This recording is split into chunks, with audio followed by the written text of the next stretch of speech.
Путин заговорил о выводе войск и готов к перемирию. Россия и Украина готовятся к взаимным уступкам, но кому придется уступить больше? Отказ от территории, ультимативный выбор, идет ли речь о капитуляции?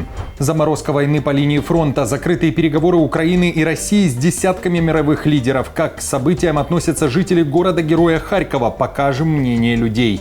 Громкое заявление Лукашенко, озвучены планы Кремля и требования Путина. На что готова Москва и почему сам Минск стал мостом между Россией и США? Белорусскую оппозицию просят на выход. В Литве прошли митинги против Тихановской, а в Польше готовятся к маршу свободы. 5-я годовщина масштабных протестов в Беларуси. Громкий раскол между Трампом и Нетаньяху. Как президент США сорвался на премьера Израиля. И арест века. За решеткой черная вдова. Женщина убила 11 своих мужей. Обзор важных событий. Досмотрите. Всем привет, это «Время Прядко», коротко, четко и по делу о том, о чем говорят в мире. Если вам есть что сказать, делитесь своими мыслями и отвечайте на мои вопросы в комментариях. За лайк и подписку буду особенно благодарен. Время начать. Тихановская вон из Литвы. Литовскими деньгами финансируют действия против Литвы. С такими плакатами в Вильнюсе под зданием МИД десятки людей вышли на протесты. Митингующие требовали, чтобы Литва прекратила финансировать офис лидера белорусской оппозиции Тихановской, а МИД аннулировал его аккредитацию. Инициатор протеста – литовский депутат-националист Витаутас Синица. Напомню, в конце июля он отправил письмо министру иностранных дел с предложением о ликвидации офиса Тихановской. В послании сказано, что, далее цитата, «Гостеприимство и доброжелательность Литвы используются не для развития добрососедских отношений, а в целях создания базы для белорусов и альтернативной Беларуси в Литве». Деятельность офиса Тихановской Синица назвал неоднозначной и не соответствующей национальным интересам. Дескать, она не поможет построить прочные и справедливые отношения между Литвой и Беларусью. В МИДе эту заявку отклонили. Сама же Тихановская накануне заявила, что Литва финансово никак не поддерживает офис, а все средства на демократическое движение белорусов и ее работу поступают из ЕС. Это решение, принятое консенсусом всех стран. Были выделены средства и на поддержку СМИ, и политических структур, и гражданского общества, и белорусской национальной идентичности. Что касается безопасности, то, конечно, все вопросы охраны офиса решаются Литвой. Я очень благодарна за это, особенно сейчас, когда мы видим, что увеличилось число атак со стороны КГБ, и физических, и кибернетических. С этой точки зрения это очень ценно. Тем временем Тихановская анонсировала белорусский марш свободы в столице Польши, Варшаве. Он пройдет 9 августа. 5 лет назад в Беларуси начались самые массовые протесты. В Минске возмущены и называют марш Тихановской деструктивным, а также грозят ответными мерами. МИД Беларуси уже вызвала на ковер временного поверенного в делах Польши и вручила ему ноту протеста. Немцы жутко боятся темноты, в частности блэкаута. Об этом говорят данные опроса Института общественного мнения Сиви по заказу энергетической компании Trench Group. Несмотря на то, что в Германии одно из самых надежных энергоснабжений в мире, страх перед тотальным отключением света бьет рекорды. Для 81% немцев масштабное отключение электричества является главной угрозой инфраструктуре страны, даже серьезнее, чем сбои в водоснабжении или коллапс больниц и экстренных служб. Люди опасаются не просто темноты. В списке страхов выход из строя холодильников и, как результат, гниющая еда. Таких 65%. Кроме того, отключение воды и отсутствие отопления. И хотя Германия редко сталкивается с отключениями, каждый 4-й респондент верит, что такой сценарий вполне реален уже в ближайший год.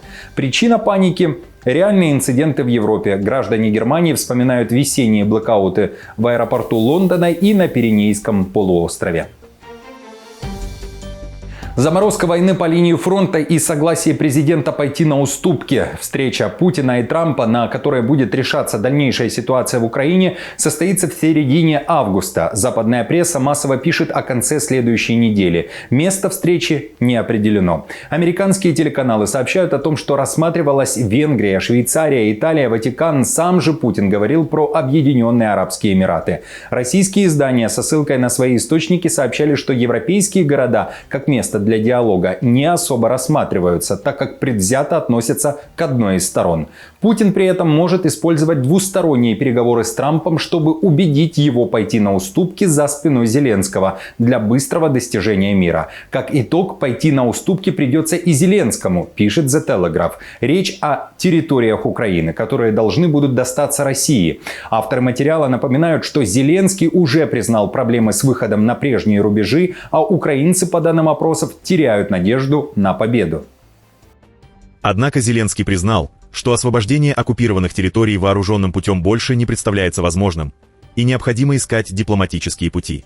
Согласно опросу Gallup, опубликованному в четверг, только четверть украинцев хотят продолжать борьбу с Россией до конца, что свидетельствует о резком снижении веры общественности в достижение победы. Решающие дни и недели настали для двух сторон, считают аналитики. Процессы идут стремительно. Стороны проводят глобальные переговоры. На повестке дня исключительно Украина. Кремль заявляет, Путин созвонился с Си Цзиньпином, с Лукашенко, с Токаевым, с Мирзиёевым, принял советника премьера Индии, а после и созвонился с самим премьером Нарендрой Моди. Переговорил с президентом ЮАР. Все эти контакты буквально за сутки. Зеленский же держит связь с канцлером Германии, президентами Франции, Латвии, Еврокомиссии, премьерами Чехии, Италии, Албании, Польши, директором МВФ, лично принял главу МИД Румынии и держит связь с Белым домом. А также, как и Путин, поговорил с президентом ЮАР Рамафосой. В Варшаве после беседы с Зеленским заявили, что Киев и Москва могут заморозить войну, но речь не идет о ее конце. Есть определенные сигналы, и у меня также есть интуиция, что, возможно, заморозка конфликта. Я не хочу говорить о конце войны, но заморозка конфликта сегодня находится ближе, чем дальше. На это есть надежды. Сегодня истекает срок ультиматума Трампа. Президент Зеленский очень осторожен, но тем не менее оптимистичен. Украинская сторона очень заинтересована в том, чтобы Европа, включая Польшу, участвовала в планировании будущего перемирия и впоследствии мира. Россия настоятельно требует полный контроль над территориями, которые находятся и под ее флагом, и которые находятся под флагом Украины. Путин заговорил о выводе войск. Он требует, чтобы Украина уступила России полностью Луганскую и Донецкую области, а также Крым. Об этом пишет Bloomberg, уточняя, что Зеленскому может быть представлен ультимативный выбор – принять потерю части украинской территории. Украине потребуется в таком случае пойти на непримиримый шаг – отступление ВСУ. Россия в ответ также пойдет на уступки.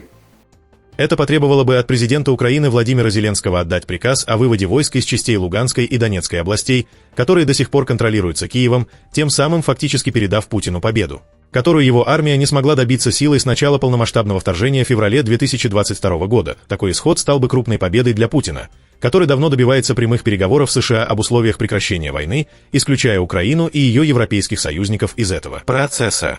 Россия же в обмен на такие действия Украины готова прекратить наступление в Херсонской и Запорожской областях вдоль текущей линии фронта, говорится в материале Bloomberg, который ссылается на свои источники, близкие к переговорам. Однако пока условия будущей сделки еще в разработке и могут измениться. Я скажу, что Европа хочет мира. Лидеры Европы хотят мира. Президент Путин, как я думаю, хочет мира, и Зеленский хочет мира. Теперь президенту Зеленскому нужно получить все необходимое, потому что ему придется готовиться к подписанию чего-то, и, я думаю, он усердно работает над тем, чтобы это произошло. Пока не ясно, готова ли Москва к территориальным уступкам и за кем будет контроль над Запорожской АЭС. При этом соглашение все же фактически заморозит текущую фазу войны, уточняет Bloomberg. В Украине, как и прежде, уже заявили, Киев исключает территориальные потери в пользу Москвы. Посол Украины в Германии в интервью немецкой прессе заявил, что тогда Европа не сможет чувствовать себя в безопасности. В Европе не должна царствовать несправедливость вместо международного права, иначе никто больше не будет чувствовать себя в безопасности. Переговоры должны заставить Россию пойти на уступки, а не Украину. Украинцы, в частности жители города-героя Харькова, который находится недалеко от линии фронта, говорят, что не видят смысла во встрече Трампа и Путина. Каждый из них, по словам харьковчан, может не сдержать свое слово. Предлагаю послушать. Я хочу мира. Я хочу, чтобы все вернулись живыми, те, кто еще может вернуться. И я хочу мира. Я хочу, чтобы дети ходили в школу. Я хочу, чтобы все было хорошо. Какой ценой? Победой Украины только так. На мой взгляд, уступка территорий приведет к полному уничтожению Украины. Сегодня, возможно, это будут территории, которые они уже захватили, затем они накопят силы, и это будет продолжаться и продолжаться. На сегодняшний день перемирие, на мой взгляд, возможно только при создании финансового коллапса для Российской Федерации. Лукашенко стал переговорным мостом между Москвой и Вашингтоном. Он являлся тайным каналом для Белого дома, который использовали американцы и россияне в своих целях. Об этом пишет журналист The Times Саймон Шустер, который также побывал в Минске ради интервью с Лукашенко. В своей статье он рассказал, что представители Лукашенко длительный час договаривались об интервью и даже задавали вопрос, сколько стоит материал в The Times, и были удивлены, что материалы не требуют взяток. Шустер уточняет, что Лукашенко предлагал себя Америке в роли переводчика Путина. Он инструктировал американцев, как удержать переговоры с Кремлем на плаву, уверял их, что Москва готова к добросовестным переговорам, преподносил перспективу мира как нечто, что может принести Трампу Нобелевскую премию мира на блюдечке. Это слова Саймона Шустера. Американцы воспользовались Лукашенко и передавали послание через Минск в Москву, назвав такой канал ценным, в том числе для того, чтобы в итоге продвинуть идею переговоров между Трампом и Путиным. Выполнив роль посредника, Лукашенко готов отойти в тень. Но его участие говорит о рисках дипломатии Трампа. «Надо, чтобы все выглядело красиво», — сказал мне Лукашенко в Минске. «Ради мира нужно проявить хитрость и уступки. Даже если ты не понимаешь Путина, относись к нему по-человечески. Эта история может стать прелюдией к капитуляции Украины». В большом интервью Шустеру Лукашенко сделал громкие заявления. Он сказал, что Путин готов пойти на перемирие, но пока согласен только на воздушное. И рассказал, чего же хочет Москва. Кроме того, заявил, что Путин может в любой момент послать Трампа куда подальше. Лукашенко также вспомнил о Боге. Говорит, далее цитата, «Господь, прострелив ему ухо», конец цитаты, это речь о покушении на Трампа, дал американскому президенту шанс завершить многие войны. Воздушное это перемирие, он завтра пойдет. Но этот шаг должен сделать Зеленский в том числе одновременно. Соберитесь втроем где-нибудь. Трамп, Путин. Договоритесь первый день и пригласите Зеленского. Если Путин, император, огромная страна, не сразу. Первый день поговорить о российско-американских отношениях, а второй день по этой проблеме. Путин хочет договориться прежде всего с вами. С американцами? Прежде всего. Если американцы бы де юре признали эти 4 области российскими, это Россию, наверное, бы удовлетворило.